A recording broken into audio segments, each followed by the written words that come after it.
नमस्कार, मी तेजल चौकेकर खोत.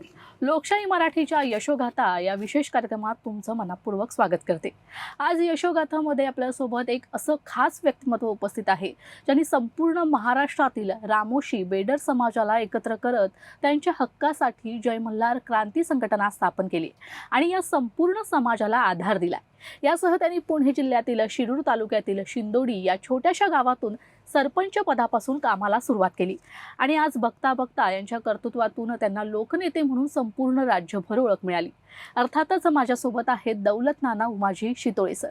सर, तुमचं लोकशाही मराठीमध्ये खूप खूप स्वागत. नमस्कार. सर, आपण तुमच्याबद्दल जाणून घेतलंच, मात्र आता आपण काही प्रश्नांना सुरुवात करूया. मला तुम्हाला काही प्रश्न विचारायचे आहे. सगळ्यात आधी मला तुम्हाला हे जाणून घ्यायचं आहे की असं सावरकरांचं वाक्य आहे की देहापासून देवाकडे जाताना मध्ये देश लागतो आणि या देशाचं आपण काहीतरी देणं लागतो. तर मला तुम्हाला हे विचारायचं आहे की आपण काहीतरी देणं लागतो हा विचार तुम्हाला कधी आला आणि हा विचार तुम्ही स्वतः कसा अंमलात आणला? याच्यामध्ये ज्या रामोशी बेडर समाजामध्ये मी जन्माला आलो, ह्या समाजाची व्यथा आणि कथा खूप मोठी आहे. खऱ्या अर्थानं स्वातंत्र्य काळाच्या आधी, टिप्पू सुलतानच्या आधी, मोगल सल्तनतच्या आधी, छत्रपती शिवाजी महाराजांच्या नंतर आद्य क्रांती राजे उमाजी नाईक असतील, बहिर्जी नाईक असतील, बेडर कनाप्पा असतील, सिंदूर लक्ष्मण असतील, कमीत कमी 40 ते 42 जे राष्ट्रीय पुरुष आहेत ह्या जातीमध्ये जन्माला आले.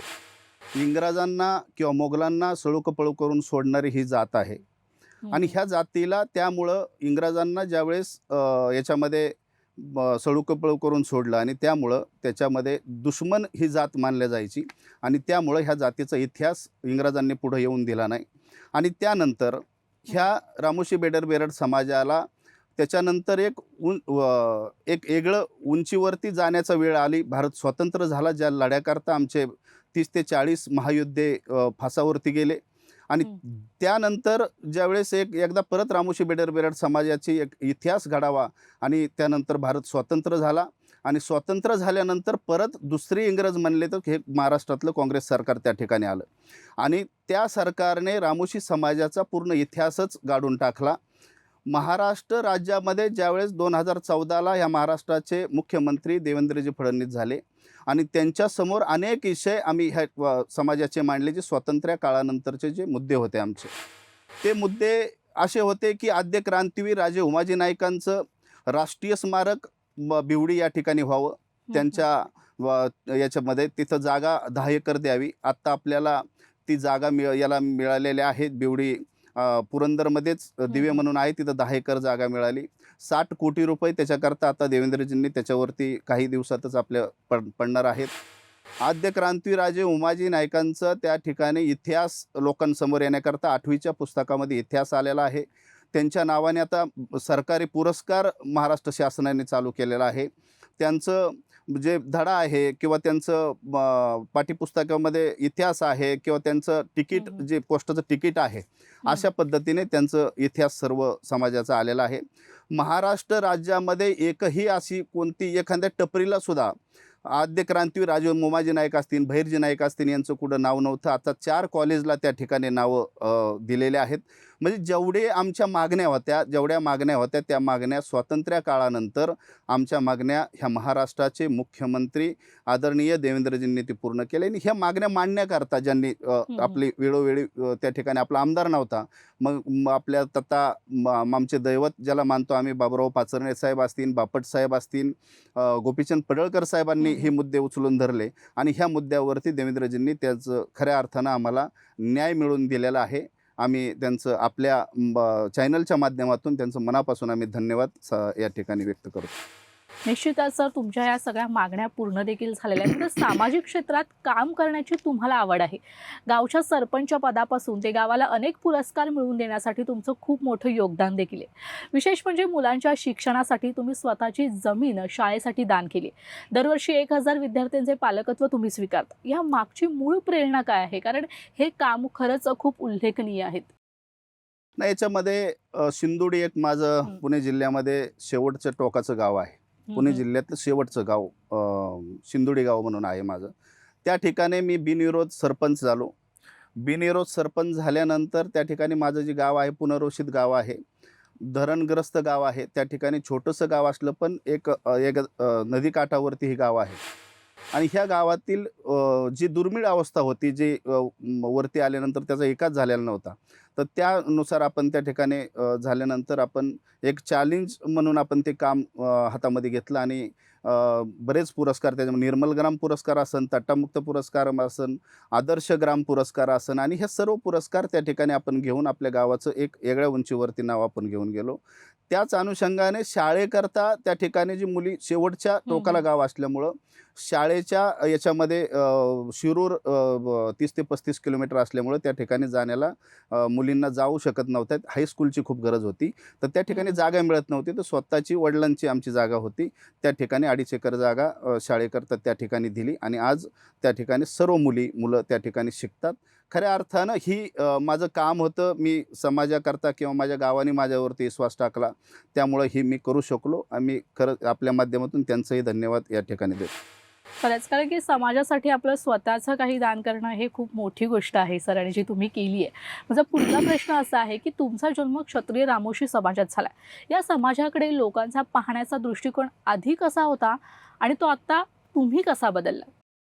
याच्यामध्ये मी आपल्याला सांगितलं की याच्यात रामोशी बेडर बेरड समाज हा बेडर म्हणजे न डरणारा समाज. रामोशी बेडर बेरड समाज न डरणारा, न भिणारा. आणि हे स्वातंत्र्य काळाच्या आधीपासून म्हणजे महाराष्ट्रामध्ये 70 लाख समाज आहे. पण कर्नाटकामध्ये याच्या 4 पटीने समाज आहे. महाराष्ट्रामध्ये एकही आमदार नाही. पण कर्नाटकामध्ये 22 आमदार आहे, 9 खासदार आहेत. असे त्या ठिकाणी हे आहे. आमचे राजे त्या ठिकाणी शिरपूरचे राजे म्हणून आहे. याच्यामध्ये ती खूप मोठं प्रस्थान त्या ठिकाणी आहे. असा एवढा मोठा इतिहास असताना फक्त आम्ही गाडल्या गेलतो त्या ठिकाणी. फक्त आम्ही विरोध केला, मोगलांना विरोध केला, त्या ठिकाणी इंग्रजांना विरोध केला आणि पहिल्या तोंडावरती म्हणजे आज आमचे 40 ते 42 जी महापुरुष आहेत फासावरती गेलेले, हे खऱ्या अर्थानं त्या ठिकाणी योगदान एवढं मोठं आहे आणि ती गाडण्याचं काम हे केलेलं होतं.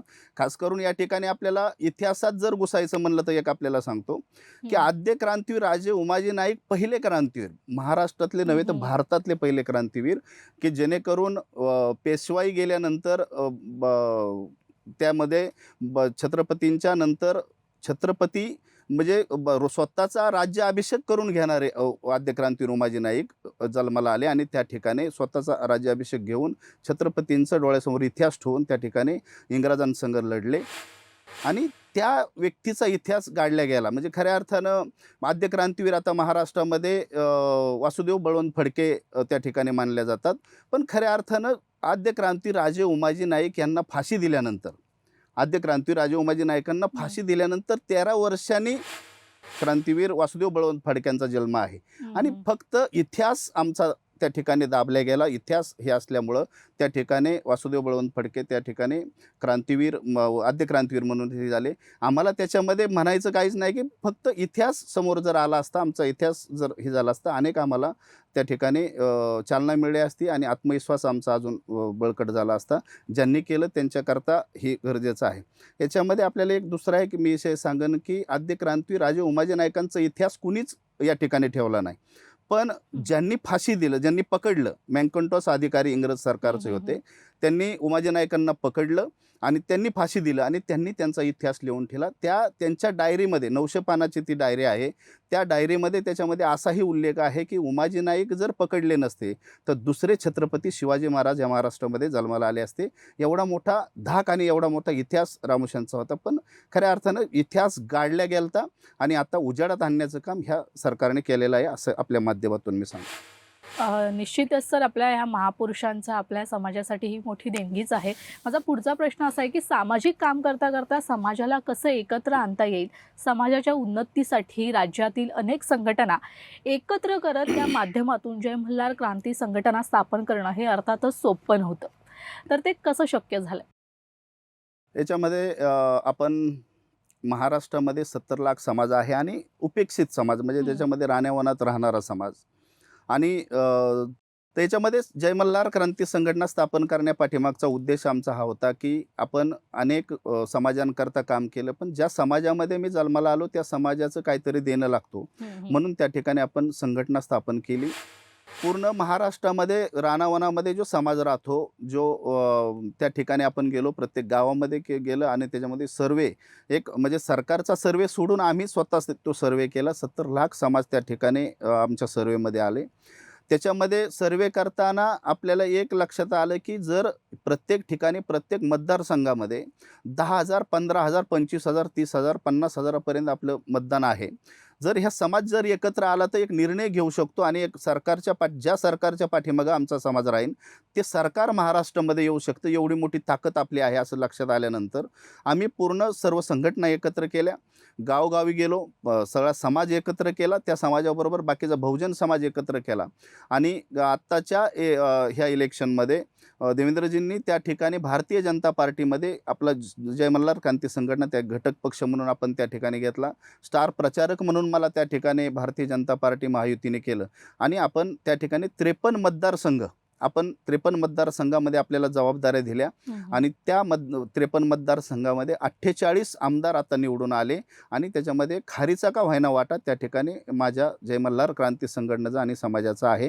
आणि ह्या करत असताना आज एवढी मोठी ताकद समाजाची आहे, ही आत्ता करण्यापाठीमागं माझ्या जय मल्हार क्रांती संघटनेचा, माझ्या सर्व समाजाचा, माझ्या कार्यकर्त्यांचा खूप मोठा मोलाचा वाटा आहे. सर, माझा पुढचा प्रश्न असा आहे की आपत्ती व्यवस्थापनाच्या माध्यमातून तुम्ही अनेक जणांचे जीवही वाचवलेत. म्हणजे त्या क्षेत्रात काम करत असताना तुम्हाला काय असे अनुभव आले ते तुम्ही सांगू शकता? चांगले वाईट असे काय अनुभव तुम्ही त्यावेळी घेतले? नाही, याच्यामध्ये आपत्ती व्यवस्थापन हे करण्यापाठीमागं एक खूप मोठं त्या ठिकाणी माझं एक अनुभव आहे.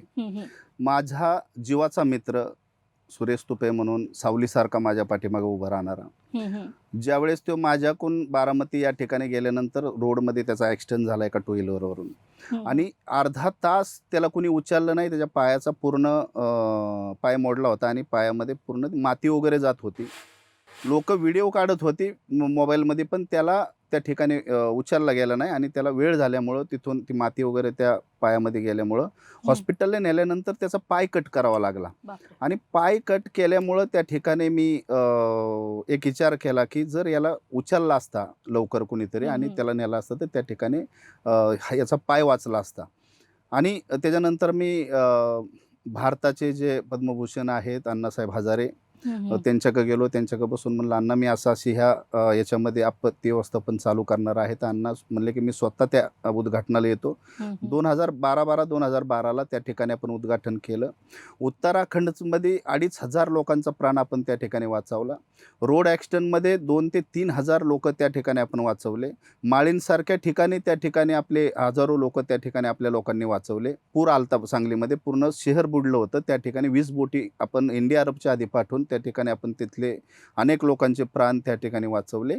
तर याच्यामधून एक आपल्याला हे भेटलं की आपण इथून पुढच्या काळामध्ये लोकांचं काहीतरी देणं लागतो आणि त्यामध्ये एकाचा प्राण कुणी वाचू शकलं नाही, आपण हजारोंचे प्राण वाचू शकतो. त्याच्यामध्ये एक आनंद आहे. आणि येणाऱ्या काळामध्ये पुणे नॅशनल हायवे असन, मुंबई नॅशनल हायवे असन किंवा समृद्धी महामार्ग असन, ह्या महामार्गावरती येणाऱ्या काळामध्ये आपत्ती व्यवस्थापन त्या ठिकाणी आपण चालू करणार आहे आणि लोकांचे प्राण वाचवायचा प्रयत्न करणार आहे. निश्चितच सर, हे तुमचं कार्य खरं तर खरंच उल्लेखनीय आहे. आज समाजासाठी तुम्ही एक देवदूत म्हणून ओळखले जातात. राज्यातील अनेक अन्यायग्रस्त समाजातील बांधवांना तुम्ही न्याय देण्याचं काम केलं आहे. तर तुम्हाला यातून कसं समाधान मिळतं? तुम्ही किती समाधानी आहात? मी शिंदोडी गावामध्ये एका छोट्याशा म्हणजे एक कुटुंब माझं असं होतं की त्या ठिकाणी आईवडील ज्यावेळेस शिंदोडी गावामध्ये आले त्या ठिकाणी घर नव्हतं, नदीच्या कडेला राहत होते. आणि माझा जन्म झाल्यानंतर म्हणजे ज्या दिवशी जन्म झाला त्याच्या 5वीच्या दिवशी गावामध्ये त्या ठिकाणी घर मिळालं, घरकुल मिळालं आणि शेती मिळाली इंदिरा गांधींच्या याच्या काळामध्ये.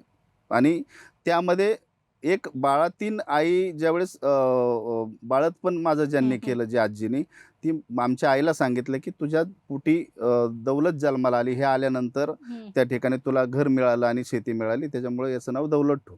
आणि त्यामुळं त्या ठिकाणी आपण एक छोट्याशा गावामध्ये एका गरीब कुटुंबामधून आपण त्या ठिकाणी हे झालेलं आहे. त्याची 100% जाण आपल्याला आहे. गोरगरीब जनता खास करून आपल्याकरता आहे. आपण आज ज्या ठिकाणी उभं राहीन त्या ठिकाणी 10 लोकं का होईना त्या ठिकाणी आपल्या भोवती जमा होतात. हेच आपलं त्याच्यामधलं खूप मोठं योगदान आहे. नक्कीच असं जबाबदारी असल्यावर अंगावर असल्यावर आपण प्रत्येक गोष्ट आपला पूर्ण प्रवास आपण जबाबदारीनेच करतो. तर माझा पुढचा प्रश्न असा आहे की तुम्ही उमाजी नाईक यांची शासकीय जयंती साजरी व्हावी यासाठी प्रयत्न केले आणि ते प्रत्यक्षातही उतरले. आज राज्यभर शासकीय व निमशासकीय कार्यालयांमध्ये उमाजी नाईक यांची जयंती साजरी होते. तर याबद्दल कसं समाधान वाटतं? याच्यामध्ये हेच आहे की आद्य क्रांती राजे उमाजी नाईक हं, हं. एवढ्या म्हणजे स्वातंत्र्य काळानंतर म्हणजे मातीखाली गाडले गेलते की जेणेकरून पहिला क्रांतीवीर हं.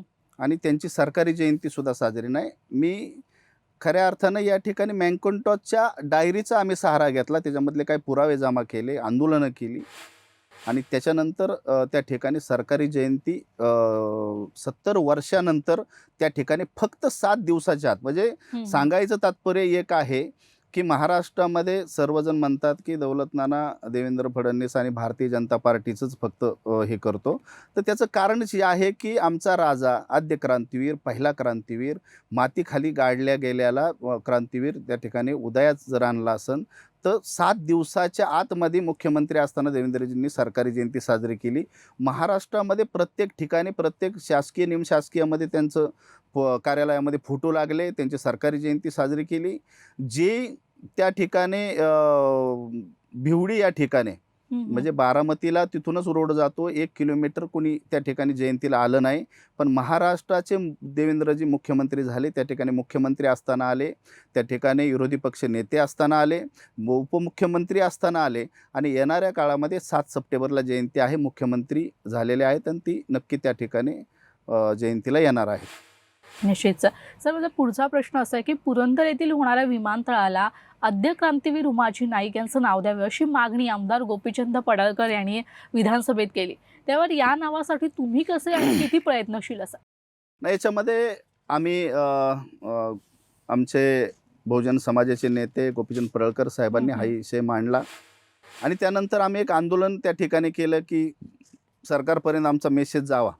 पण त्या ठिकाणी नंतर आम्हाला असं समजलं की छत्रपती संभाजी महाराजांचं नाव त्या ठिकाणी देवेंद्रजींनी पहिल्या ज्यावेळेस मुख्यमंत्री 2014ला त्या ठिकाणी घोषित केलं होतं. खऱ्या अर्थानं आद्य क्रांती राजे उमाजी नाईक त्याच तालुक्यातले आहेत आणि छत्रपती संभाजी महाराजसुद्धा त्याच ठिकाणी त्यांचा जन्म आहे. छत्रपती संभाजी महाराज हे आमचे राजा आहेत, आमचं दैवत आहे.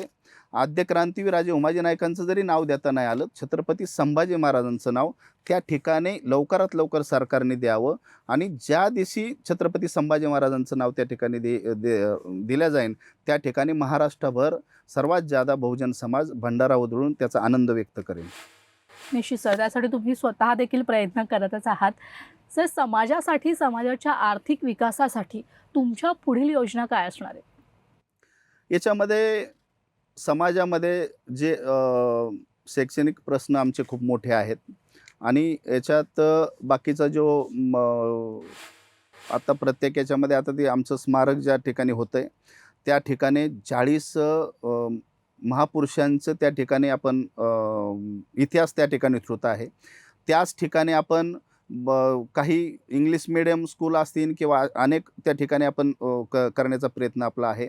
जी UPSC MPSC जी मुलं करतात, ज्यांना राहण्याकरता सोय नाही आणि त्याच्याकरता त्यांचं शिक्षण पूर्ण होऊ शकत नाही, दिव्यामध्ये आपण करतोय. त्यामुळं त्या ठिकाणी स्मारकाच्या त्याच परिसरामध्ये 10 एकर जमीन जे आहे त्याच्या परिसरामध्येच आपण ह्या सर्व गोष्टी करून येणाऱ्या काळामध्ये रामोशी बेडर समाजाकरता खूप मोठं त्या ठिकाणी एक योगदान त्या जागेचं आणि याचं ठरणार आहे.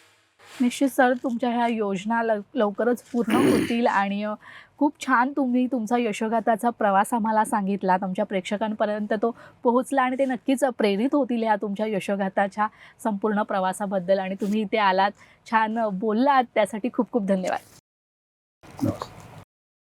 तर यशोगाथा या विशेष कार्यक्रमात वेळ झाली इथेच थांबायची. पुन्हा भेटूया नवीन विषयासहित. तोपर्यंत तुम्ही कुठेही जाऊ नका, पाहत रहा लोकशाही मराठी.